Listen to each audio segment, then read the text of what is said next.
Okay, here we go. I'm kind of new at this, so just bear with me. I want to share with you tonight why I oppose the Human Health Services contraceptive mandate.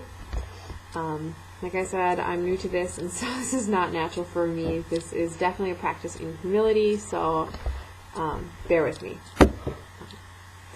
The main reasons that I oppose the Human Health Services mandate is that I feel that this is simply an example of government implementing their worldview of women.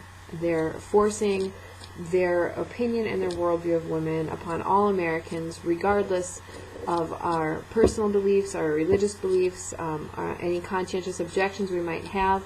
This mandate is demanding that religious institutions pay for and provide contraceptives to their employees through their health care plans, and I just have I have some real issues with this, not only because of the religious infringement, but my problem with this is that the view of women that our government has chosen to sponsor, I think, is just really a degrading view. And so I want to talk a little bit about that and why I think that this is a really dangerous road to go down, and why I don't want to support anything that will teach my daughter that somehow her body is broken.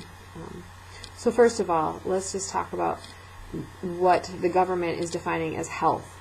It's defining this as preventative health care for women, that birth control should be covered, and that the coverage of it will be mandatory because it's preventative. And so I just want to say, what's it preventing? It's preventing fertility. It's preventing babies. It's preventing motherhood. And none of these things are bad. None of these things are bad things. Our government doesn't need to step in and prevent these things for us. We have perfectly effective ways to handle this. Fertility is not the issue here. That's not what needs to be prevented.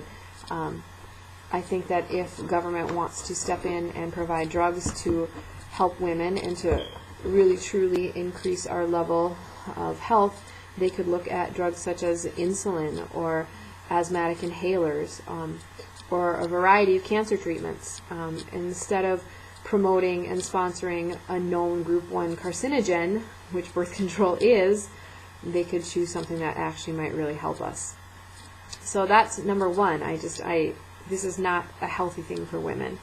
And then number two, I just think that the subtle messages that we're sending to women, it's really unfortunate. We're telling women that somehow their bodies are broken, that they're insufficient to, that our minds are insufficient really to handle understanding our bodies and understanding and learning about our bodies, and instead we just need to suppress everything natural about our bodies. We need to suppress a very healthy and beautiful feminine ecosystem that our fertility is. Birth control and contraceptives wreak havoc on a woman's systems, and I don't think that should be the place of our federal government to mandate that we accept this.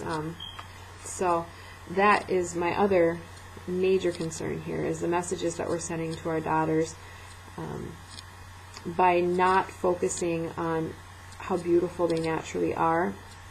I think we're raising up a generation of young women that are going to feel self-conscious, even if it's very subconscious.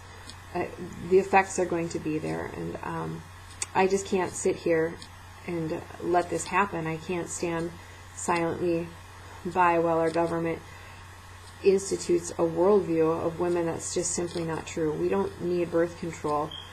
We need our government and our society to recognize what our talents are, and we need our government and our society to really step up and provide for our true and legitimate needs. If they really want to help women, I'd like to see them mandate that every job site has free on-site daycare, for instance. I think that would be a much more helpful way to support the women of our country. And so I just hope that other women will start to step up and share their reasons why they oppose the health services mandate. I know there's lots of reasons. There's religious reasons and personal reasons and environmental reasons, and all these reasons are legitimate. This is not something we need, and I hope that we can unite our voices and send a strong message to our government that come November, we're not going to stand by silently. We're going to be at the polls, and we're going to be voting, and we're going to bring as many of our friends with us as possible. So thank you, and if you made it to the end, I commend you.